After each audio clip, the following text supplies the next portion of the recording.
First, let's take a trip down to Canada into the life of the infamous Maurice "Mom" Boucher, former leader of the Hells Angels gang in Quebec. This man has been making headlines all his life for murder. Already serving a life sentence for the brutal murders of 2 correctional officers in 1997, Boucher was also handed an additional 10-year prison term for his involvement in a murder conspiracy. What happened is quite interesting, so stay with me. In the 1990s, there was an intense war between the Hells Angels and Rock Machine. During that period, he ordered the killing of 2 correctional officers, Pierre Rondeau and Diane Levine, at random. His reason was to make the crime so terrible the police wouldn't make bikers informants. He was charged and arrested for murder, both attempted and in the first degree. But in 1998, a jury acquitted him. However, an appeal court dismissed the acquittal, and he was arrested again. One reason was that the jury in the former trial was threatened. This time around, he was convicted ironically with the help of a police informer. But the court proceedings weren't without drama. The prosecuting attorney, France Charbonneau herself, a no-nonsense woman, received death threats. The key witness was Stephen Gain, who told the court that Boucher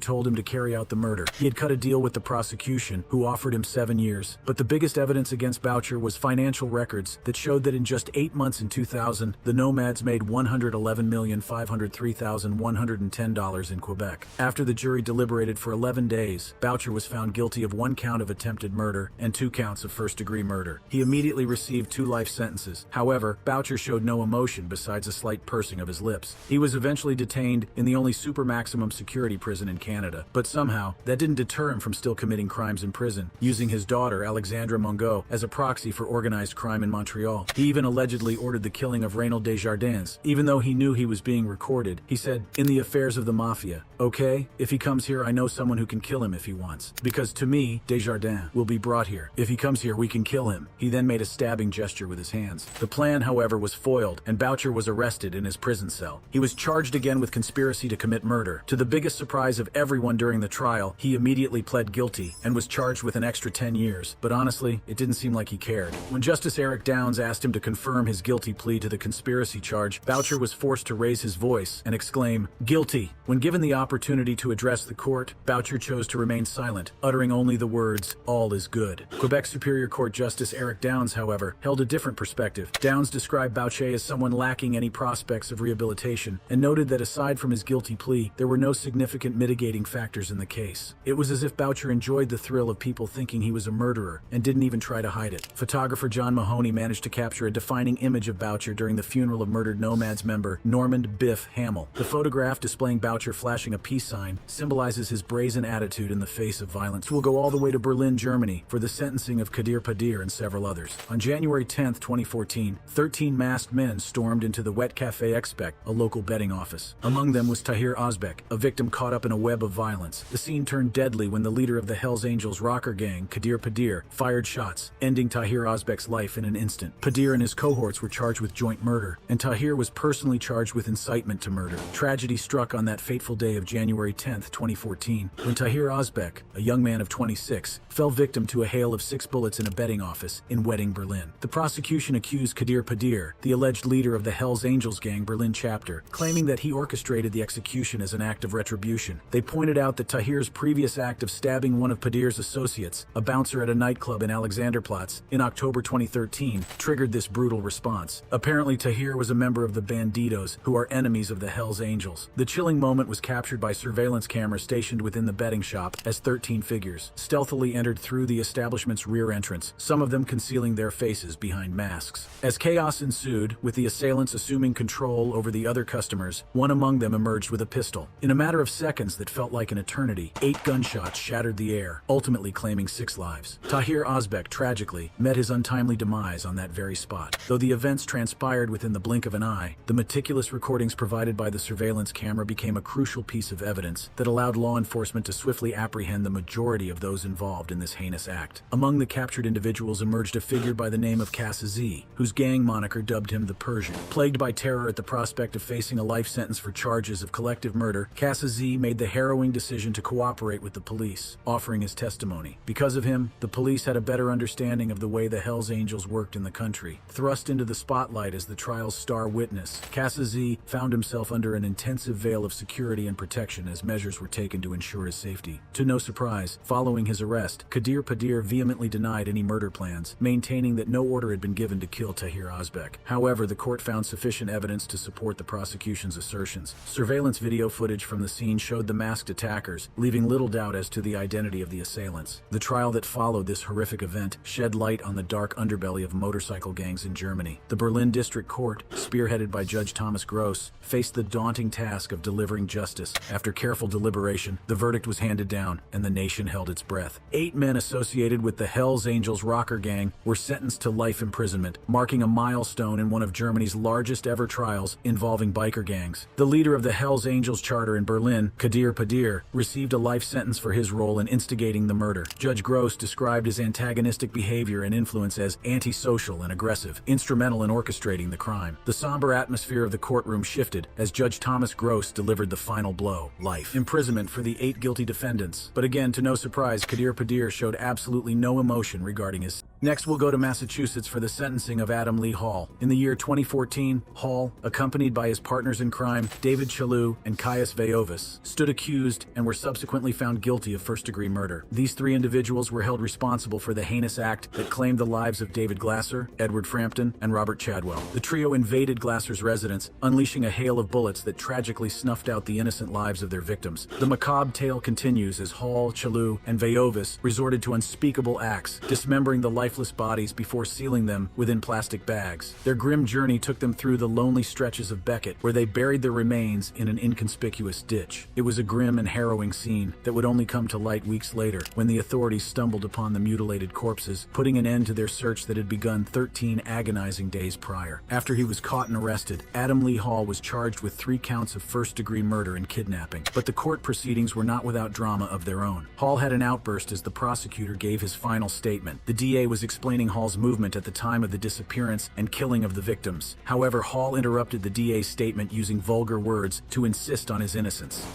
Over there at the house, on Sunday afternoon, to be 20 miles away. at a barbecue shop. All you will say no more during the remainder of the closing argument. You may proceed to your case. The DA continued to say that Hall deserved no more mercy or consideration than he gave to his victims. As the trial continued, Rose Dawson gave her account of Hall's visit to her in the morning. The prosecutors claimed he took the lives of 3 men in Berkshire County. Dawson shared that Hall requested her assistance in buying bleach to clean his Buick. Both Dawson and Alexandra Ely, another witness, joined forces to wash the car, during which Dawson observed a brown liquid leaking from it. Dawson also recounted an evening spent at the Hells Angels clubhouse, where Hall and the other individuals accused of the killings purportedly engaged in mocking and laughter at the expense of the victims. Despite exhaustive efforts, investigators were unable to locate the firearm that Dawson mentioned. Nonetheless, the district attorney has stated that the victim's remains displayed evidence of gunshot wounds. During the trial, the defense attorney attempted to challenge Dawson's credibility, citing her alleged history of drug use and questioning the believability of her testimony. But obviously, it didn't work because Hall was found guilty. Also, an ex-girlfriend of Hall testified against him. In her testimony, she stated that he had concealed 3 firearms within a bag of dog food on the night of the 2011 murder. This case was quite dramatic. It was moved from county to county, had multiple defendants, and the alleged crime was sick. After all was said and done, Hall was sentenced to 3 life sentences, 1 for each of the victims. Indicted 2011-139 County Level, charging the defendant with murder. You upon your oath do say that the defendant is guilty of murder in the first degree. So say you, Madam Poor Lady. Yes. So say you all, ladies and gentlemen. Yes. And just like that, his life is gone. Judge Jeffrey Kinder had this to say. The evidence in this case revealed a level of depravity and disregard for human dignity beyond my experience. As the sentence was read, all Adam Lee Hall could do was listen emotionlessly and stare at the judge, to fit the sentencing of the president of the Hells Angels motorcycle chapter in Fresno. FBI agents have revealed a homicide that happened inside the Hells Angels clubhouse in Fresno. Local investigators are just now learning about the killing, which has led to the arrest of the president of the organization's Fresno chapter. In 2017, a significant indictment was handed down by the Department of Justice, targeting members of the Hells Angels who were allegedly involved in a wide-ranging conspiracy. The charges against these individuals encompass serious offenses such as murder, drug dealing, assault, robbery, extortion, illegal firearms possession, and obstruction of justice. Among those implicated in this conspiracy was Brian Wayne Went, along with Jonathan Nelson and Russell Taylor Ott. The focus of the investigation and subsequent trial was the killing of Joel Silva, a fellow member of the Hells Angels Motorcycle Club. It was deemed by Nelson, Ott, and Went that Silva had been causing trouble within the club, leading to their decision to eliminate him. The federal prosecutors alleged alleged that Ott and Nelson orchestrated Silva's murder and collaborated with Wendt in executing their plan. The murder itself took place in Fresno on July 15, 2014. Under the pretense of needing to engage in a physical altercation with Brian Wayne Wendt, the president of the Fresno chapter of the Hells Angels, Russell Taylor Ott drove Joel Silva from Santa Rosa to Fresno. However, upon their arrival at the Fresno chapter's clubhouse, Wendt ruthlessly shot Silva in the head, leading to his tragic death. In a shocking turn of events, the day after the murder, Silva's body was unlawfully cremated at a nearby funeral home, erasing crucial evidence that would have shed light on the crime. The repercussions of Silva's death reverberated throughout law enforcement agencies, prompting the FBI to launch investigations into both the Hells Angels chapter in Fresno and the Sonoma County Hells Angels chapter. This led to widespread raids that led to the collection of valuable evidence.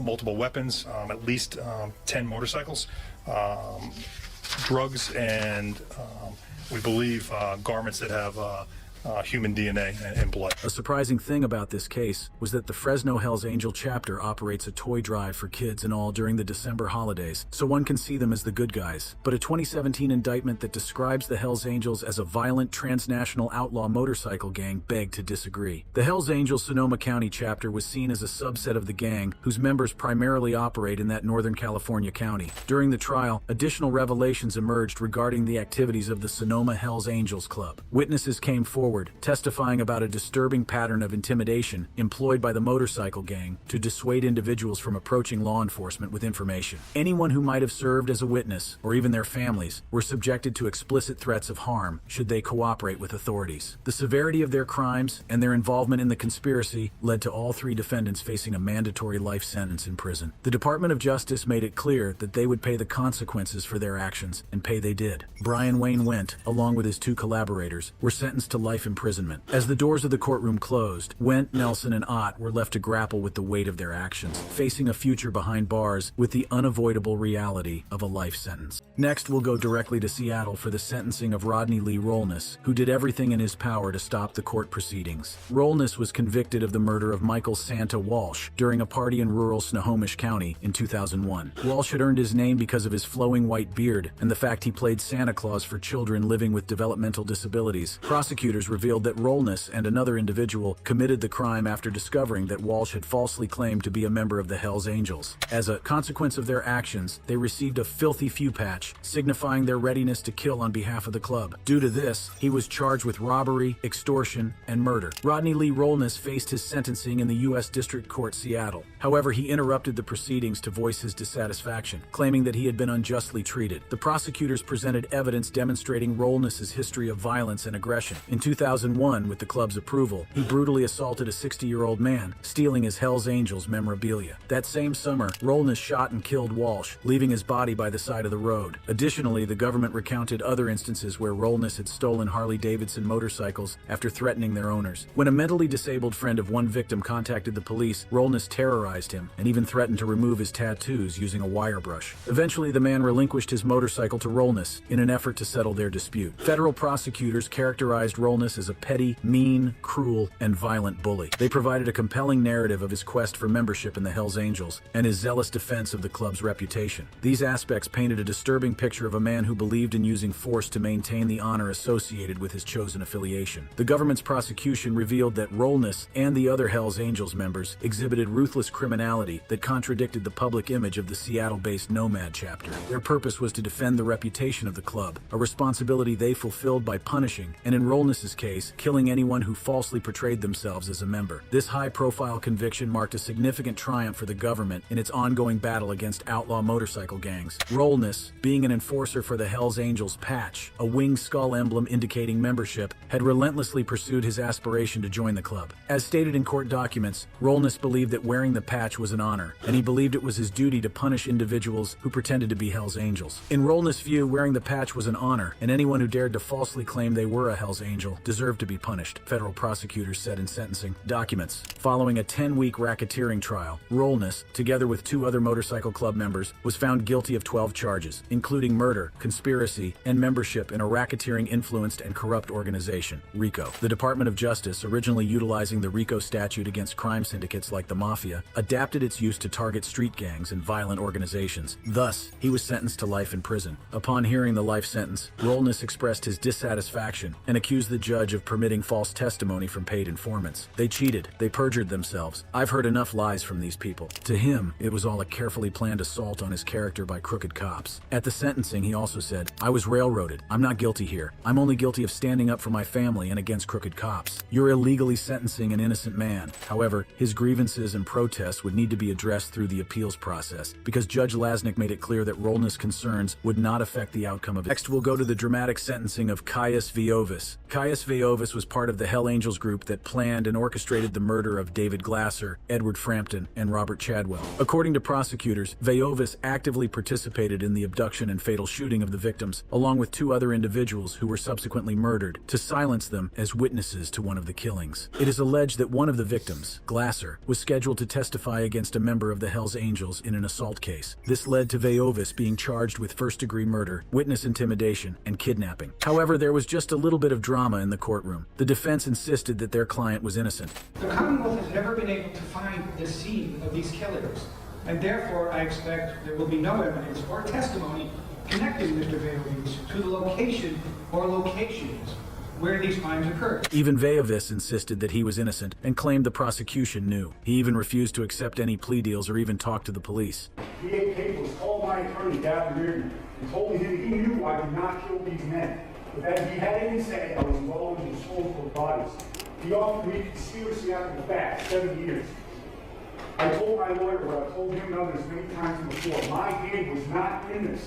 However, the prosecution insisted that Veiovis was involved in the murder. According to him, Hall was a high-ranking member of the Hells Angel, and thus, Veiovis had a reason to help. For him, it's not just what Veiovis did, but what he did with Adam Lee Hall and David Chaloux. Even though Veiovis was innocent until proven guilty, he had a history and appearance that painted him as a murderer. Veiovis had horn-like implants in his forehead and was a self-proclaimed Satanist with 666 on his forehead. Heck, Caius Veiovis wasn't his real name. In 2008, he changed his name from Roy Gutfinski Jr. to Caius Veiovis. Caius is a vampire in the Twilight series, and Veiovis is a Roman god who escapes from hell. He was even convicted for a crime with his then-girlfriend in 1999 that involved slashing a girl's back with a razor blade and drinking her blood while kissing his girlfriend. It was messed up. In 2000, Veiovis was sentenced to 10 years in prison, of which he served 3 years before being released. But he didn't stop. In 2006, he was charged with kidnapping and possession of drugs after he and another person held 2 strippers in a hotel room. The charges were eventually dropped, but he went to jail because he violated his probation. All of this occurred before he even became associated with the Hells Angels. But despite all these, Veiovis was serious about his innocence and proclaimed, I'd rather spend the rest of my life in prison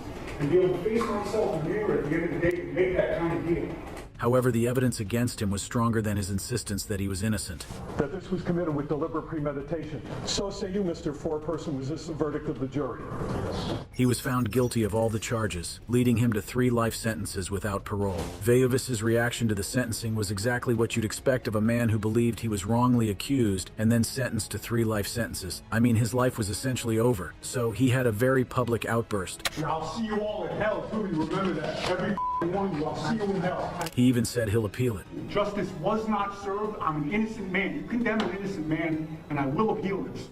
We'll go down to New Zealand for the sentencing of Zane Power Wallace. And trust me, you're in for a ride. In a tragic case that shook the community, Zane Power Wallace, a prospect of the Hells Angels gang, was facing a range of charges, including murder, 4 charges of threatening grievous bodily harm, 3 of assault with intent to injure, 2 of threatening to kill, and 1 each of injuries with intent to injure, assault, and demands with menace. The victim, Jasmine Wilson, sadly passed away in Wellington Hospital on August 2, 2019, after being left severely injured and unconscious at Wanganui Hospital's emergency department several days earlier. What's even more painful was that Wallace had a history of abuse towards Wilson. He had beaten her months before she died. He had a history of physical abuse against his past partners. Before her death, when he spent time in prison for an unrelated crime, he threatened her. He said he was going to slap, kick, bash, and kill Wilson. He even said he was going to put her in the ground and described how he'd kill her in detail. Tragically, his words came to pass. On July 30th, 2019, he hit her in the head several times and attacked her the next day, hitting her head twice in the wall, which caused her to faint. This was when when he called his dad for help. The gravity of the situation escalated as it came to light that not only Zane Wallace, but also his father, Mother Leanne, and sister Stevie Lee Wallace had been convicted and sentenced for attempting to pervert the course of justice in relation to Wilson's death. But that's not all. Stevie Lee Wallace, along with the others, deliberately misled hospital staff and law enforcement by providing multiple accounts of how Wilson sustained her injuries, confusing the investigation.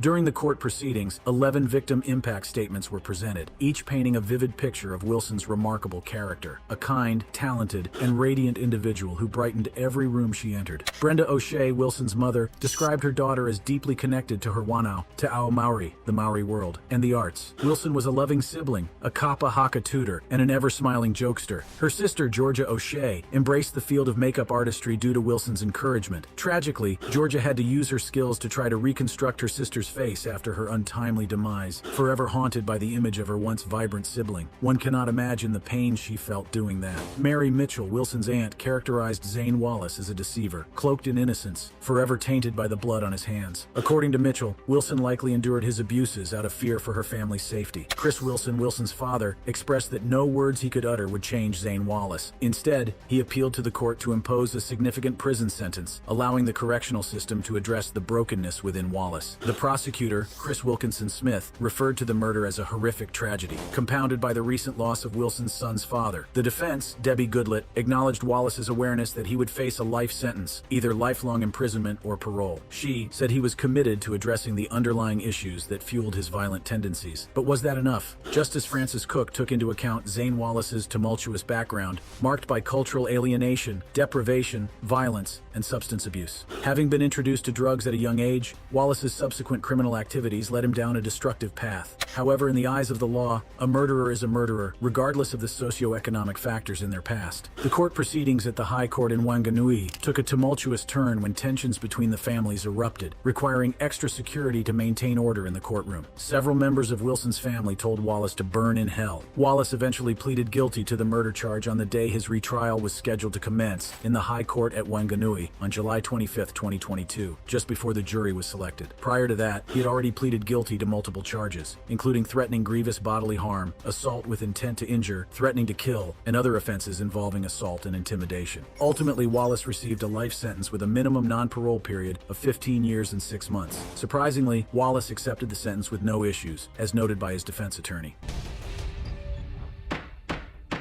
Finally, we go back to San Diego for the sentencing of the former president of the San Diego chapter of the Hells Angels. In June 2013, Stephen Charles Sanders found himself in the middle of a shocking legal case. It all started with his involvement in a series of kidnappings. Soon he was charged with kidnapping, robbery, solicitation to commit murder and assault, with force likely to cause great bodily injury. Before I delve into the details of this case, let's take a step back and learn a little about Sanders himself. In April 2007, he held the position of president in the San Diego chapter of the infamous Hells Angels, an outlaw motorcycle gang. During a Hells Angels meeting, Sanders made a motion to vote out a member named Nick Neff, putting him in bad standing with the gang. Neff paid a heavy price for his disloyalty. He was attacked and then taken outside, where Sanders personally restrained him. At Sanders' command, another member used a tattoo gun to obliterate Neff's tattoos, a chilling warning not to speak to the police. But the story doesn't end there. Sanders, along with 2 other Hells Angels members, took Neff in his truck to retrieve the title to Neff's motorcycle. Faced with duress, Neff signed over the title, hoping to salvage his life. Then came another sinister turn of events. Sanders and his cohorts escorted Neff back to his own home, where the 2 members entered the premises. Once inside, they callously took valuable possessions, including a television, a Hells Angels calendar, and personal photographs of the gang's members. Fast forward to May 2010, and we discover another victim of Sanders' violent tendencies. Preston James, an unfortunate employee at a motorcycle shop owned by Sanders' wife, found himself in a nightmare. Sanders, accompanied by 2 other Hells Angels members, asked for James's help loading tables and chairs into a truck. Little did James know, this innocuous task would quickly turn into a living nightmare. Curtis Nielsen, Sanders' son, and Sanders himself beat up James. Sanders then instructed his son and Nielsen to force James into Shane's truck. Their malicious intentions became clear as Sanders revealed their plan to steal James's motorcycle. To ensure compliance, Sanders' gang took James's cell phone and knife. Soon after, Sanders and his accomplice, Mike Ottinger, arrived in Sanders' own truck and entered James's home. They came out with even more items: a gun belonging to James, a firearm belonging to his roommate, and various possessions adorned with Hells Angels insignias. But soon enough, the law caught up with him.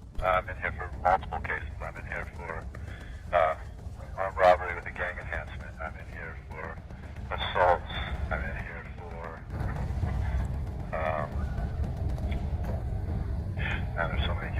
The reactions of the defense, prosecution, and the judge during the trial were a mix of outrage and determination to see justice served. San Diego County District Attorney Bonnie Dumanis said Sanders wanted to have witnesses and law enforcement officers killed. Prosecutors also said he tried to kill witnesses and investigators that had connection to a pending kidnapping and torture case against him. He was later convicted of solicitation to commit murder and then pled guilty to charges of assault before the case could go to trial. Sanders' plea bargain, which included a stipulated sentence and a waiver of the right to appeal, left little room for leniency. In the end, the court pronounced its decision. Sanders was sentenced to 25 years in prison, however, reacting to his sentence. Sanders kept saying he was pressured to enter a guilty plea because of fear of what the trial could hold. In fact, he straight up said he didn't commit the crimes and the DA's office targeted them and even fabricated evidence against him. Yeah, I was definitely targeted by the law enforcement agents.